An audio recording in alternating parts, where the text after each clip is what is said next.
Hello, I'm Simon Whistler. You're watching TopTenz Net, and in the video today we're looking at the top 10 surprising facts about gingers.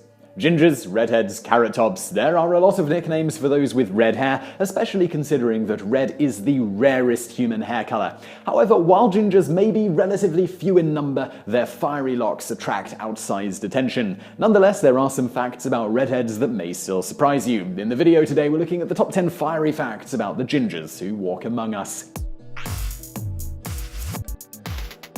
Number 10. They congregate. Gingers of the world unite. That's the message behind Redheads, Redhead Days in English, an annual weekend festival held in the city of Breda in the Netherlands. This draws gingers from across the world, as well as thousands of spectators, to celebrate their fiery locks. The festival began in 2005 when a local Dutch artist sought to emulate some of history's great painters by looking for 15 red-headed models for his paintings. When the ad in the local paper drew 10 times that number, the gathering kicked off an annual tradition. 2013's festival in Breda set a world record for the most redheads gathered in one place, 1,672, who were captured in a photo at the event. This event has inspired additional gatherings around the world. In 2015, Chicago held its own Redhead Day, drawing more than 1,000 gingers, and similar gatherings were held in 2016 in the UK and Ireland, though as of 2017, Redheads remains the world's largest ginger party. Number 9. There are some beard-only gingers. One of the many trends driven by hipsters has been a resurgence of the popularity of facial hair. But as some men grow out their beards for the first time, they may be in for a surprise. Red-headed men aren't the only ones who grow red facial hair. The so-called ginger beard can appear on men with blonde, brown, or black hair on their heads. So what's behind the ginger beard? Well, it's the same force that drives red hair, and that's genetics. According to an expert at a Dutch genetics organization, the MC1R gene, which produces red hair when 2 copies are present, one from each parent, can produce patches of red hair elsewhere, including facial hair, when just 1 copy is present. Basically, any guy with a red-headed ancestor has a chance of carrying this gene, and thus of being able to grow a ginger beard. One Irish publication went so far to say this genetic twist is the reason that all Irishmen have beards, with at least a touch of ginger in them. Number 8. Not all gingers are white. When you picture a redhead, chances are you picture someone who looks like Ed Sheeran or Christina Hendricks, which is to say someone with very fair skin and features that are stereotypically white. But people of color can have red hair too. Photographer Michelle Marshall captured this reality in her photo series MCR1, named for the gene that produces red hair. This featured portraits of gingers of Afro-Caribbean ancestry. In China, the Uyghur population counts natural redheads among its ranks. In both of these cases, scientists believe the redheads reflect some degree of European ancestry, though not recent ancestry. However, in the Solomon Islands, about 5 to 10% of the population, who generally have dark skin, also have blonde or reddish hair. While scientists initially suspected some long-forgotten European ancestors were responsible for the genes that produce the light hair, studies showed a completely different gene, TYRP1, which is not linked to European ancestry, and this was what was causing it. There are also some diseases or genetic disorders that can result in red hair, including one variety of albinism, a syndrome caused by malnutrition and the absence of a certain precursor polypeptide. So while many redheads have European ancestry, not all do, and there are redheads of color whose appearances change conventional ginger stereotypes. Number 7. Depending on how you measure it, gingers either have the thickest or the thinnest hair, and it really wants to stay red. On average, redheads have the thinnest hair, but they also have the thickest hair. So how can you untangle this gingery paradox? The truth depends on your definition of thick or thin hair.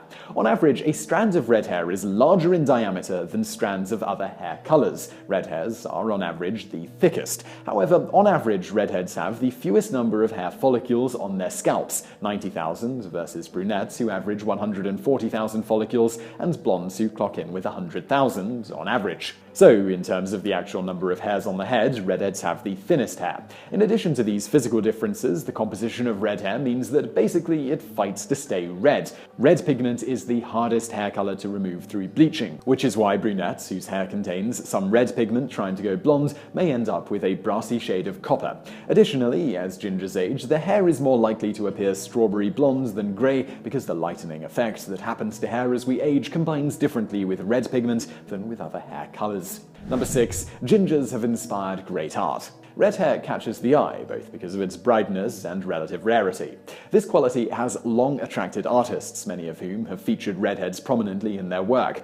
Titan, the leading member of the 16th century Venetian school, featured red-headed women in several of his works. His use of color was very progressive for the time, and his signature Titan red color survives to this day, both as a paint color and an adjective applied to gingers. Later, the painter Rossetti would also be inspired by redheads, using several as models for his portraits of flaming libertines, and even taking one as his lover. Degas painted perhaps the most ginger painting of all time, La Coiffure, Combing the Hair, which features an older red-headed woman brushing out the fiery locks of a younger woman on a red background. Number 5. Gingers aren't going extinct anytime soon. In 2014, there was a flurry of media coverage that suggested that redheads could soon be going the way of the dodo. Articles suggested that a changing climate that produced less cloudy weather could cause the recessive gene that causes red hair, and also allows for better vitamin D absorption in locales without much sunlight, to die out within a few hundred years. So will humanity's future be gingerless? Well, not likely. The premise of the extinction of redheads is based on a lot of faulty science. Basically, even if we assume the future will be sunnier and that redheads will be uniquely disadvantaged in their ability to handle the new climate, and that redheadedness is exclusively linked to a single gene which confers no other qualities than hair color in reaction to sunlight,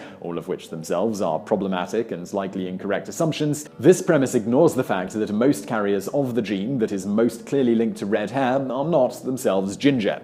Basically, as long as anyone with a ginger in the family tree is producing offspring, there's a chance that the gene survives, and eventually, when two non-ginger carriers of the gene have a baby, or several, well, bam, gingers will be produced and redheads will avoid extinction. Number 4. Gingers have their own dating websites. Speaking of not going extinct, gingers have found another way to ensure the continuity of their red-headed genes, through ginger dating websites. Taylor Swift once reportedly said, "I like people with red hair, I would do a ginger." Further, the existence of numerous matchmaking websites for redheads, and those who love them or want to love them, proves that Taylor's not alone in that sentiment. While mainstream dating website Match.com came under fire for ads that suggested red hair and freckles were imperfections, sites like redheaddates.com, findaginger.com, and gingersingles.com are designed for those who think redheads are the perfect potential partners. Most of these sites only offer their services in countries where redheads are relatively more common: the US, the UK, Ireland, South Africa, Australia, and New Zealand. So if you're in a part of the world that's light on gingers, you might have to meet them the old-fashioned way.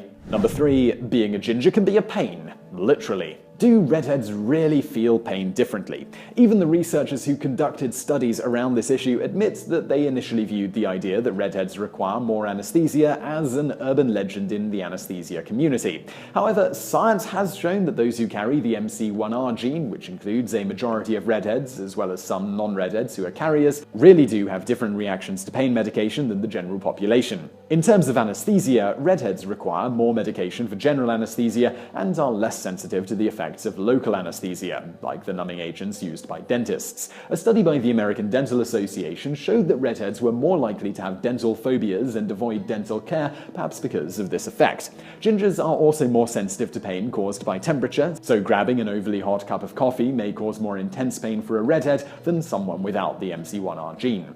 But it's not all bad news for gingers though. In some areas, like opiate or analgesic painkillers, drugs actually impact MC1R carriers more strongly. This means redheads can withstand more pain at the same dosage of painkiller than their blonde or brunette counterparts without the MC1R gene. Number 2. Redheads are rare, but less so in some countries. While there is no ginger census, making exact figures difficult to come by, it is generally estimated that 1 to 2% of the world's human population has red hair. However, these tens of millions of redheads are not evenly distributed across the globe. Instead, there are ginger pockets, places where genetic predisposition for red hair is carried by a higher percentage of the population. These redhead hotspots fall largely where you might expect, with England, Scotland, and Ireland having the highest per capita ginger rates. Scientists suggest that a form of natural selection that took place tens of thousands of years ago meant that the ginger gene became most common in human settlements in areas with less sunshine, since redheads are more easily able to produce vitamin D even with minimal sun exposure.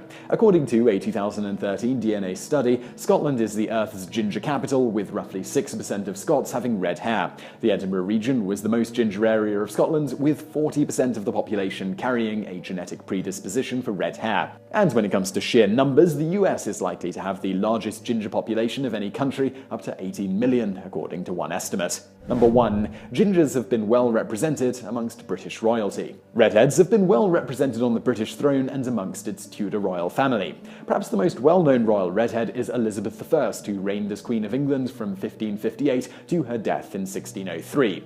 Queen Elizabeth often wore wigs and made her red hair a signature part of her look, with some rumours suggesting that she even had the tails of her horses dyed to match. So why did she make her ginger tresses a key component of her look, especially since at the time red hair was stigmatised for its association with the barbaric? This was because it was associated with the Irish and the Scots, as well as its association with Judaism, including the frequent depiction of Judas, who betrayed Jesus, as a redhead. Well, Queen Elizabeth had a few reasons for her ginger pride. Her father, Henry VIII, had been a redhead, so her red hair definitely helped establish that she was clearly his legitimate child and therefore entitled to the throne. Her cousin, Mary Queen of Scots, also inherited the Tudor red hair, but her tresses were not sufficient to protect her throne, or ultimately her life. The red hair also helped to differentiate Elizabeth's look and Protestant England as distinct from the darker looks and Catholicism that predominated elsewhere in Europe. While she clearly chose to be a redhead through her wigs, accounts suggest Elizabeth's ginger roots were also natural. The most prominent contemporary royal ginger is Prince Harry. Prince Harry once complained that an official portrait made him look a little bit more ginger than he is in real life, and shared that his brother and army buddies had teased him for his red hair. Prince Harry's lack of redhead pride didn't stop a so-called ginger extremist with neo-Nazi beliefs and mental health problems from concocting a bizarre plot to murder Prince Charles and Prince William so that Prince Harry would become king and the crown would once again rest on a ginger head. Luckily, the plan was foiled, and those who want to see a redhead on the throne will now just have to hope that Prince George, William's son, gets more ginger with age. So I really hope you liked that video. If you did, please do hit that thumbs up button below, and don't forget to subscribe for brand new videos just like this every day of the week. Also over there on the right, a couple of other videos that you might enjoy if you enjoyed this one, and thank you for watching.